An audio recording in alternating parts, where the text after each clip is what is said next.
Ionic compound में covalent character ज्यादा होगा, या फिर वो सॉल्युबिलिटी पूछ सकता है। सॉल्युबिलिटी का मतलब होता है बच्चों कि अब जैसे जो कोवेलेंट कंपाउंड होते हैं, कोवेलेंट कंपाउंड वाटर में तो सॉल्युबल होते ही नहीं है, और जो आयनिक कंपाउंड होते हैं वो वाटर में सॉल्युबल होते हैं। अब देखो यहां से, अब उसने दो कंपाउंड दे दिए आयनिक, और वो कह रहा है कि कौन सा कंपाउंड वाटर में ज्यादा सॉल्युबल होगा। तो जिसमें कोवेलेंट कैरेक्टर ज्यादा होगा वो कम सॉल्युबल होगा, क्योंकि कोवेलेंट कंपाउंड तो सॉल्युबल होते ही नहीं है वाटर के अंदर। तो जिसमें कोवेलेंट कैरेक्टर ज्यादा होगा वो कंपाउंड वाटर में कम सॉल्युबल होगा। समझ रहे हो ना बात को? तो क्वेश्चन वो कहीं से भी घुमा सकते हैं।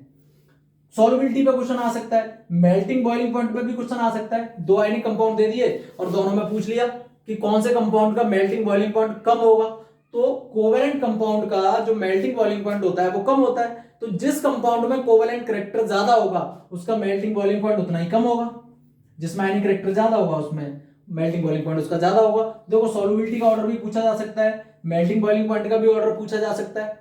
समझ में आ रहे हो? तो क्वेश्चन तो कहीं से भी निकाला जा सकता है, इसलिए बहुत ज्यादा इंपॉर्टेंट टॉपिक है फजांस रूल। क्वेश्चन यहां से बहुत ज्यादा पॉसिबिलिटीज होती है क्वेश्चन को फंसने की, लेकिन टेंशन नहीं लेने का, बहुत प्यार से क्लियर करेंगे, बहुत अच्छे से क्लियर करेंगे, टॉपिक अच्छे से क्लियर हो जाएगा। ओके, तो मैं स्टार्ट करता हूं आपका आज का टॉपिक फजांस रूल। बेसिक्स मैंने आपको बता दिया कि फजान रूल का मोटो क्या है, फजांस ने रूल क्यों दिया था। वो इसीलिए दिया था, उसने केवल ये बताया था कि कोवेलेंट कैरेक्टर जो है वो प्रेजेंट होता है आयनिक कंपाउंड्स के अंदर। और एक और मोस्ट इंपोर्टेंट बात याद रखना बच्चों, हैशटैग करके मैं लिख देता हूं मोस्ट इंपोर्टेंट बात, कि इट इज क्वालिटेटिव लॉ। ये पॉइंट बहुत अच्छे से याद रखना, क्वालिटेटिव लॉ, नोट्स बना के डाल लीजिए इसको। इट इज क्वालिटेटिव लॉ, यानी इस लॉ से हम ये तो पता कर सकते हैं कि आयनिक कंपाउंड के अंदर कोवेलेंट कैरेक्टर होता है, लेकिन बच्चों एग्जैक्ट नहीं पता कर सकते। लाइक कितने परसेंट, ये नहीं 30% है कि 25% है या 50% है, ये नहीं पता कर सकते हम। केवल हम कंपेयर कर सकते हैं दो कंपाउंड के बीच में कि दो में से कौन सा ज्यादा कोवेलेंट कैरेक्टर शो कर रहा होगा।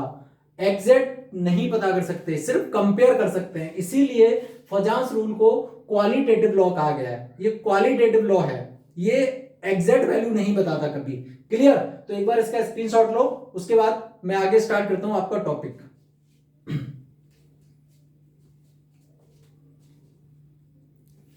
ओके बच्चों, let's start our topic Fajans rule. ये होता कैसे है और हमें कैसे पता चलता है, ठीक है? तो देखो बच्चों क्या होता है,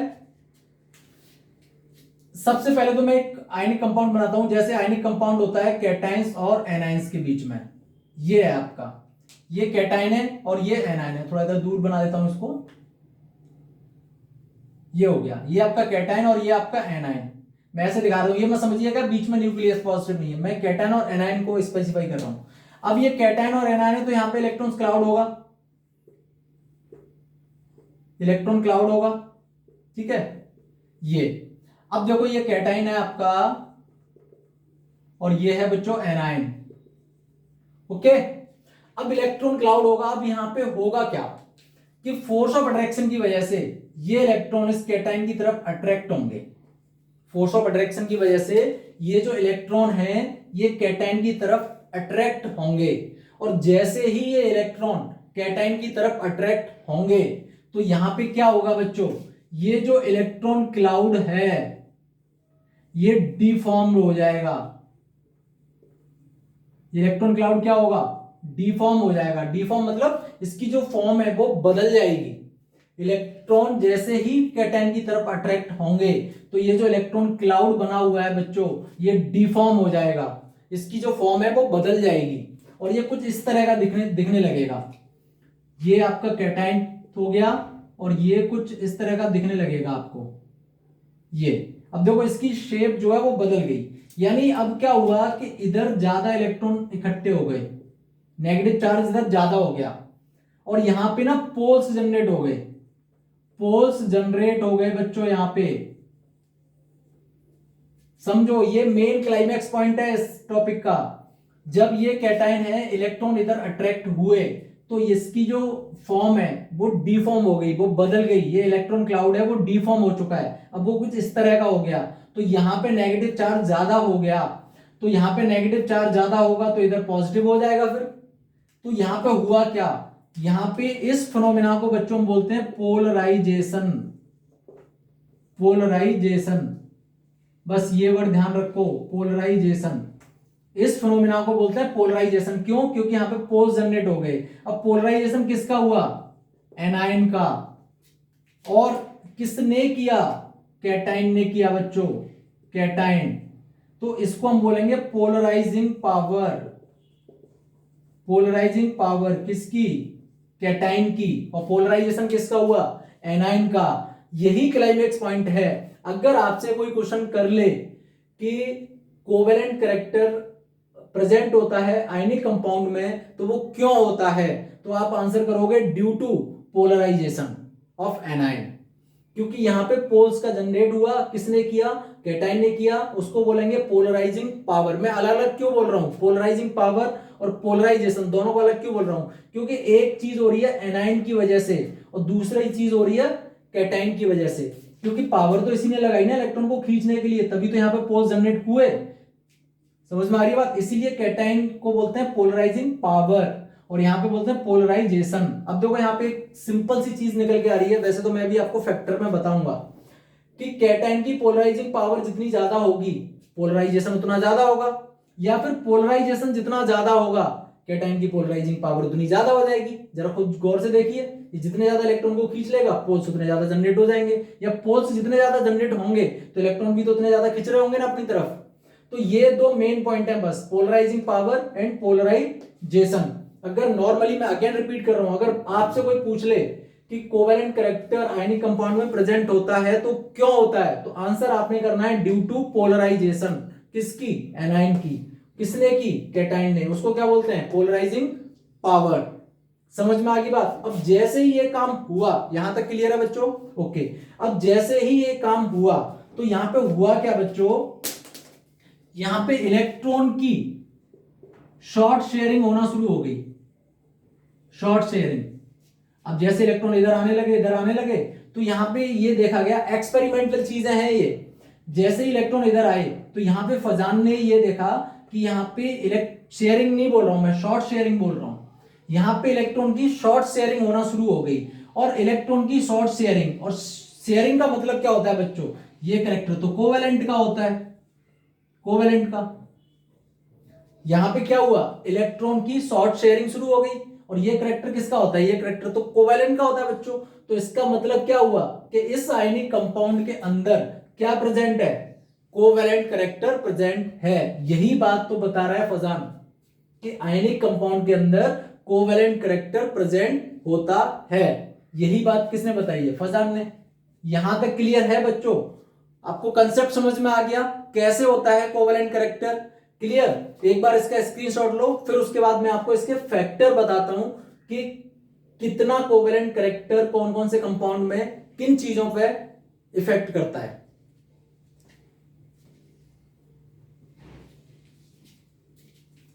ओके, ले लिया बच्चों? Very good. अब देखो मैं यहां पे बात कर रहा हूं आपके फैक्टर की, कि कौन कौन सी चीजें हैं जो है वो इस करैक्टर को इफेक्ट कर सकती हैं। तो देखो दो फैक्टर है यहां पे मेन। फैक्टर की अगर मैं बात करूं तो दो फैक्टर हैं। पहला है आपका पोलराइजेशन और दूसरा है आपका पोलराइजिंग पावर। पोलराइजिंग पावर, ये दो फैक्टर हैं बच्चों, पोलराइजेशन और पोलराइजिंग पावर। पोलराइजेशन किसमें था? एनायंस में था बच्चों। और पोलराइजेशन पावर किसकी थी? कैटायंस की थी बच्चों। Clear?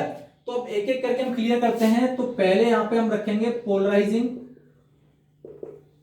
Polarisation of anion. Polarisation of anion ये रखेंगे। तो पोलराइजेशन ऑफ एनायन में पहला फैक्टर है बच्चों आपका साइज ऑफ कैटायन। नहीं सॉरी, मैं पहले पोलराइजिंग पावर करा देता हूं आपको। ठीक है, पोलराइजेशन करते हैं पहले क्योंकि मेन काम तो एसी का है। तो यहां पर हम करेंगे पोलराइजिंग पावर। पोलराइजिंग पावर, और पोलराइजिंग पावर किसकी है? कैटायन की। क्लियर बच्चों? तो देखो यहां पर पहला फैक्टर आपका आ गया size of cation, size of cation, ये देखो, यानी साइज ऑफ कैटाइन का मतलब क्या है बच्चों? साइज ऑफ कैटाइन का मतलब है कि कैटाइन का साइज जितना स्मॉल होगा, ठीक है, उसकी पोलराइजिंग पावर यानी पीपी उतनी ज्यादा होगी, और पोलराइजिंग पावर जितनी ज्यादा होगी उसमें कोवेलेंट करेक्टर यानी सीसी उतना ज्यादा होगा, कोवेलेंट करेक्टर। पहला फैक्टर यहां पे क्या हो गया? साइज ऑफ कैटाइन, यानी जितना स्मॉल साइज होगा उसकी पोलराइजिंग पावर उतनी ज्यादा होगी, उसका कोवेलेंट करेक्टर उतना ज्यादा होगा। एक चीज सोच के देखो, ये साइज है और एक ये साइज है, अब चार्ज किस में ज्यादा दिखेगा आपको, जरा सोचो। भाई आपने इतना बड़ा बॉक्स लिया, इतना बड़ा बॉक्स, और उसमें आपने 4 बॉल डाल दी, फिर आपने इतना बड़ा बॉक्स लिया, उसमें 4 बॉल डाल दी, तो ज्यादा भरा हुआ बॉक्स कौन सा लगेगा? जो छोटा होगा वो ज्यादा भरा हुआ लगेगा। तो छोटा होगा तो चार्ज ज्यादा है, चार्ज ज्यादा है तो इलेक्ट्रॉन को ज्यादा खींचेगा, जब इलेक्ट्रॉन को ज्यादा खींचेगा तो पोलराइजेशन ज्यादा होगा, तो पोलराइजिंग पावर ज्यादा होगी, तो कोवेलेंट कैरेक्टर भी उतना ज्यादा हो जाएगा। क्लियर बच्चों? अब देखो यहाँ पे ऑर्डर किस तरह से लग जाता है, यहाँ पे ऑर्डर लग सकता है, जैसे फॉर एग्जांपल एक है आपका Li पॉजिटिव, क्लियर बच्चों, एक है आपका Na पॉजिटिव, ठीक, और एक है आपका K पॉजिटिव, और एक है आपका Rb पॉजिटिव। अब वो ये कह रहा है कि इनमें ये कंपाउंड्स हैं, मतलब ये आपके आयंस हैं यहाँ पे, लिथियम, सोडियम, पोटेशियम, रुबिडियम, ठीक है।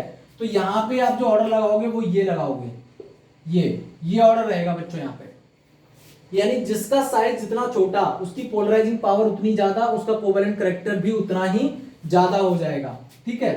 और जैसे सेकेंडली मैं अगर यहाँ पे बात करूं इसकी, जैसे Be2 पॉजिटिव, Mg2 पॉजिटिव, ठीक है, और यहाँ पे लगा दिया मैंने कैल्शियम 2 पॉजिटिव या फिर Sr2 पॉजिटिव, ये लगा दिया। अब देखो इसमें भी सबसे छोटा साइज किसका है? इसका, तो ये हो जाएगा ऑर्डर यहाँ पे, देखो बेरिलियम, मैग्नीशियम, कैल्शियम, स्ट्रोंशियम, तो इसमें जिसका साइज जितना छोटा होगा। अब देखो यहाँ पे क्वेश्चन कैसे आ सकता है, मान लो वो यहाँ पे लिख दे KCl, समझना, KCl लिख दिया और एक लिख दिया उसने NaCl। अब इन दोनों में वो पूछ रहा है कि बताओ कोवेलेंट कैरेक्टर किस में ज्यादा होगा, KCl लिख दिया और NaCl लिख दिया। तो देखो यहाँ पे ऑर्डर ध्यान रखो आप, साइज किसका छोटा है? सोडियम का, तो पोलराइजिंग पावर उतनी ज्यादा, तो कोवेलेंट कैरेक्टर उतना ज्यादा, तो यहाँ पे कोवेलेंट कैरेक्टर किसका ज्यादा होगा? NaCl का होगा एज कंपेयर टू KCl। तो यही तो कंपेयर कराना है। मैंने क्या बताया था कि फजान रूल एग्जैक्ट नहीं बताता कि कितने परसेंट, 30, 20, 50 नहीं बताता, वो सिर्फ दो कंपाउंड्स के बीच में कंपेयर करा सकता है कि कौन सा कंपाउंड ज्यादा कोवेलेंट कैरेक्टर शो करेगा। क्लियर बच्चों? तो देखो इसको स्क्रीनशॉट लो, उसके बाद में दूसरे फैक्टर की तरफ चलते हैं।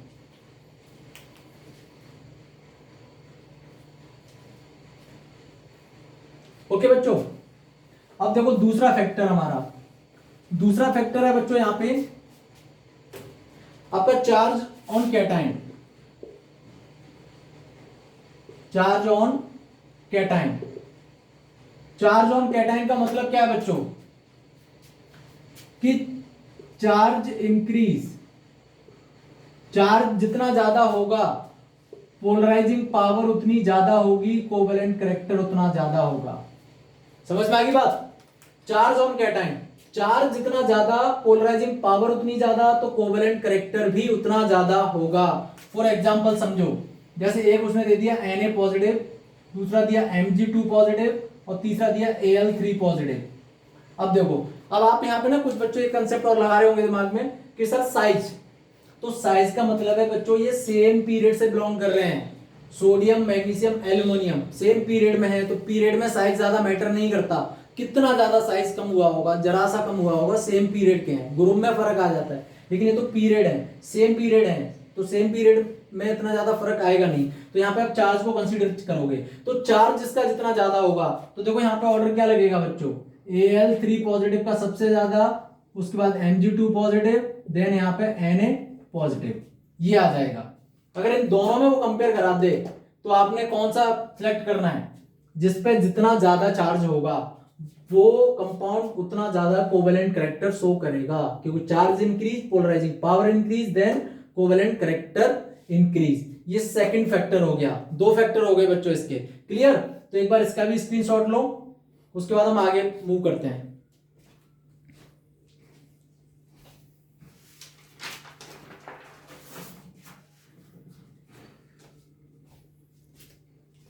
ओके, वेरी गुड बच्चों। अब तीसरा और मोस्ट इंपोर्टेंट बच्चों, तीसरा जो है वो सबसे ज्यादा इंपोर्टेंट है, ध्यान रखिएगा बच्चों, इस पॉइंट को मैं लिख भी देता हूं, इंपोर्टेंट। यहां से क्वेश्चन बहुत आने की चांसेस होते हैं, बहुत बहुत बहुत ज्यादा। ठीक है, ये कंपाउंड होता है pseudo noble gas configuration.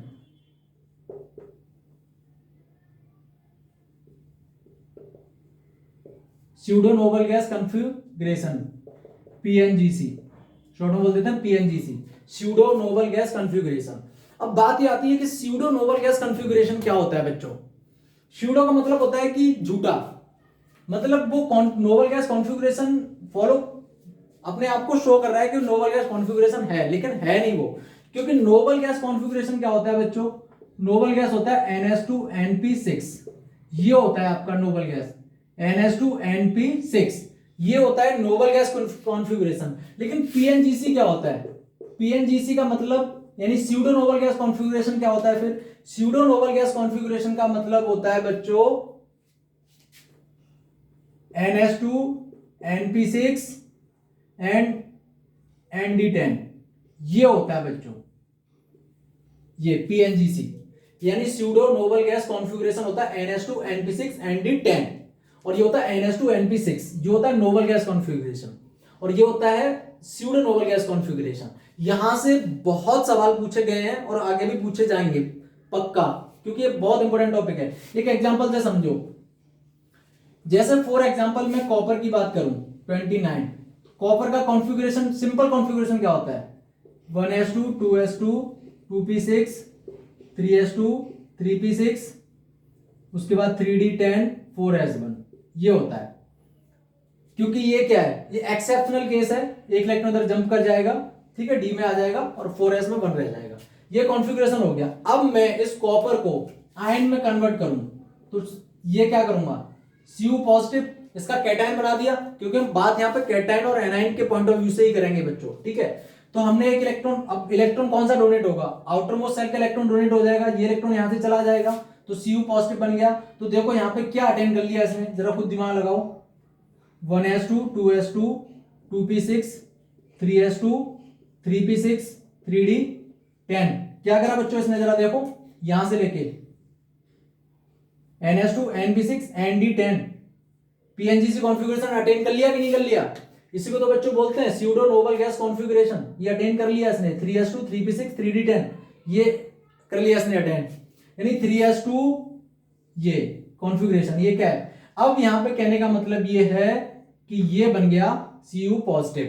Cation बन गया, और ये कैटायन कैसा है, ये pseudo noble gas configuration cation है। और अब ये एक चीज आप नोट डाल के लगा लीजिए अपने नोट्स में कि जो स्यूडो नोबल गैस कॉन्फ़िगरेशन होते हैं, ये कैटायन कैसा है, स्यूडो नोबल गैस कॉन्फ़िगरेशन है, तो ये इनकी पोलराइजिंग पावर बहुत ज्यादा होती है बच्चों।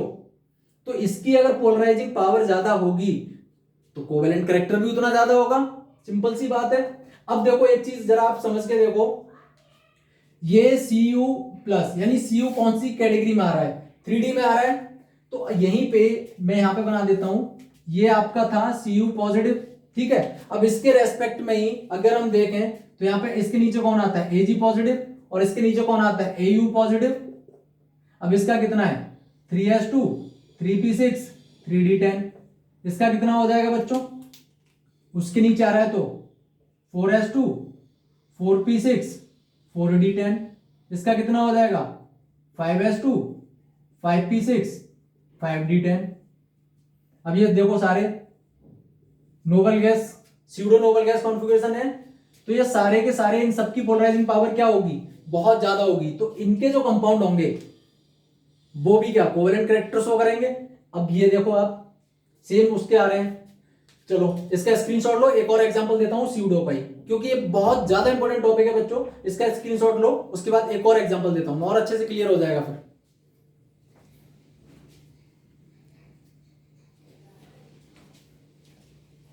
ओके बच्चों, चलो अब हम यहाँ पे लेते हैं, ये ध्यान रखना, ये सब नोट डाउन करके रखिएगा इनको। अब यहाँ पे हम बात करते हैं जिंक की, Zn। अब Zn का एटॉमिक नंबर कितना होता है 30। तो देखो इसका अगर बनाएंगे तो कितना बनेगा 1s2 2s2 2p6 3s2 1s2 2s2 2p6 3s2 3p6 3p6 के बाद कितना आएगा 3d10 और यहाँ पे कितना आएगा 4s2। ये जनरल बन गया। अब हमें क्या बनाना है, इसका कैटायन बनाना है। तो कैटायन में दोनों इलेक्ट्रॉन इसके डोनेट कर दो आउटर मोस्ट साइड से। तो बच्चों क्या बचेगा 1s2 और देखो यहाँ पे 2s2 2p6 3s2 3p6 3d10। क्या बना बच्चों जरा देखो ns2 np6 nd10 बन गया pngc, यानी pseudo noble gas configuration attain कर लिया इसने भी। कब अटेन करा, जब ये हमने कैटायन बना दिया Zn2 पॉजिटिव। तो अब ये भी देखो इसने pseudo noble gas configuration attain कर लिया, तो इसकी भी पोलराइजिंग पावर क्या होगी, बहुत ज्यादा होगी। तो ये भी कोवेलेंट कैरेक्टर क्या शो करेगा, बहुत ज्यादा शो करेगा, क्योंकि जो pseudo noble gas configuration attain कर लेते हैं उनकी पोलराइजिंग पावर बहुत ज्यादा होती है, और जिसकी पोलराइजिंग पावर बहुत ज्यादा होगी वो उतना ही ज्यादा कोवेलेंट कैरेक्टर शो करेगा, क्योंकि उतना ज्यादा वो पोलराइजेशन करा देगा। क्लियर बच्चों। अब यहीं पे आप फिर कंसेप्ट लगाओ, जैसे Zn2 पॉजिटिव। अब Zn के नीचे क्या आता है Cd2 पॉजिटिव, Cd2 पॉजिटिव के नीचे क्या आता है Hg2 पॉजिटिव। तो ये तीनों ही कैटायन क्या हो जाएंगे, इनकी पोलराइजिंग पावर ज्यादा होगी। तो पोलराइजिंग पावर इनकी ज्यादा होगी तो कोवेलेंट कैरेक्टर भी क्या होगा बच्चों, ज्यादा होगा। सिंपल सी बात है। एक और एग्जांपल हमने ले लिया। तो देखो एक तो आपने क्या याद रखना है Cu पॉजिटिव, Ag पॉजिटिव और Au पॉजिटिव, 3 ये और 3 ये तो आपको मगअप होने चाहिए बच्चों, ये ध्यान रखना। यहां से क्वेश्चन आने की बहुत ज्यादा पॉसिबिलिटीज होती हैं, ठीक है ना। पोलराइजिंग पावर ज्यादा, कोवेलेंट कैरेक्टर उतना ही ज्यादा होता है यहाँ पे। क्लियर बच्चों, इसका स्क्रीनशॉट लो। अब हम फिर अपने दूसरे पॉइंट की तरफ चलेंगे, जो है हमारा क्या, पोलराइजेशन।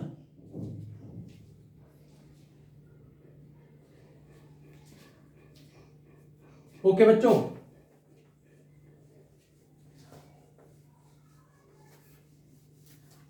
तो दूसरा पॉइंट है बच्चों हमारा एनाइंस यानी पोलराइजेशन। दूसरा फैक्टर क्या है, पोलराइजेशन। और पोलराइजेशन किसका, एनाइन का। ठीक है। अब इसके अंदर पहला फैक्टर देखो बच्चों, इसमें पहला फैक्टर क्या आ जाएगा आपका, साइज ऑफ एटम। इसमें भी तो आएगा साइज ऑफ एटम। अब देखो वहां पे क्या हो रहा था, पोलराइजिंग पावर में क्या हो रहा था कि साइज जितना कम था उसकी पोलराइजिंग पावर उतनी ज्यादा थी। लेकिन यहां पे क्या हो जाएगा कि साइज ऑफ एटम जितना ज्यादा होगा उसकी पोलराइजेशन उतनी ज्यादा होगी, तो कोवेलेंट कैरेक्टर उतना ज्यादा होगा। भाई एक ये है, यहां इलेक्ट्रॉन क्लाउड है, यहां इलेक्ट्रॉन क्लाउड है, एक ये साइज है, यहां इलेक्ट्रॉन क्लाउड है। तो इलेक्ट्रॉन ज्यादा मूवमेंट किधर करेंगे, जो चीज बड़ी होगी उसके इलेक्ट्रॉन इधर उधर ज्यादा जा रहे होंगे। तो ये अगर बड़ा है तो इसके इलेक्ट्रॉन इधर उधर ज्यादा भाग रहे होंगे, ये छोटा है तो इसके इलेक्ट्रॉन कम भाग रहे होंगे। अब जिसके इलेक्ट्रॉन जितने ज्यादा इधर उधर भागेंगे वहां पोलराइजेशन उतना ज्यादा हो जाएगा। समझ में आ रही है बात। तो साइज ऑफ एटम जितना ज्यादा होगा वहां पे पोलराइजेशन उतना ज्यादा होगा, और पोलराइजेशन जितना ज्यादा होगा कोवेलेंट कैरेक्टर उतना ज्यादा हो जाएगा। लेकिन पोलराइजिंग पावर में क्या हो रहा था कि साइज ऑफ एटम जितना कम था पोलराइजिंग पावर उतनी ज्यादा थी। यही डिफरेंस दिमाग में रखने होते हैं बच्चों, ठीक है ना। क्लियर। अच्छा दूसरा इसका जो पॉइंट है वो है charge on A9. Charge on A9. अब देखो चार्ज ऑन एनाइन का मतलब क्या है, चार्ज ऑन एनाइन जितना ज्यादा होगा, चार्ज ऑन एनाइन जितना ज्यादा होगा पोलराइजेशन उतना ज्यादा होगा। पोलराइजेशन उतना ज्यादा होगा तो कोवेलेंट कैरेक्टर भी क्या होगा बच्चों, उतना ज्यादा होगा। चार्ज ऑन एनाइन, एनाइन पे जितना ज्यादा चार्ज आएगा पोलराइजेशन उतना ज्यादा होगा तो कोवेलेंट कैरेक्टर भी उतना ज्यादा होगा। इसमें केवल 2 ही पॉइंट समझने हैं, क्लियर। लेकिन इन पूरे कंसेप्ट में सबसे इंपॉर्टेंट जो पॉइंट है वो है स्यूडो नोबल गैस कॉन्फ़िगरेशन वाला कंसेप्ट। क्वेश्चन वहीं से सबसे ज्यादा आते हैं, बाकी तो नॉर्मल जगह से क्वेश्चन आएंगे, आप आराम से लगा दोगे, कोई दिक्कत नहीं है। क्लियर बच्चों, तो ये टॉपिक आपका कंप्लीट हो चुका है फजांस रूल। अगर किसी बच्चे को कोई डाउट हो, कोई क्वारीज हो, तो मुझे कमेंट सेक्शन में कमेंट कर सकता है। आई विल ट्राई कि मैं उसको आंसर करूं। ओके बच्चों, तो इस वीडियो को लाइक करो, शेयर करो, चैनल को सब्सक्राइब करो और उन बच्चों को जरूर फॉरवर्ड करो जो कोचिंग एफर्ट नहीं कर पाते हैं, और जुड़े रहिए मेरे साथ। मैं हूं आपका chemistry teacher Avinash. So bye bye, stay tuned, thank you.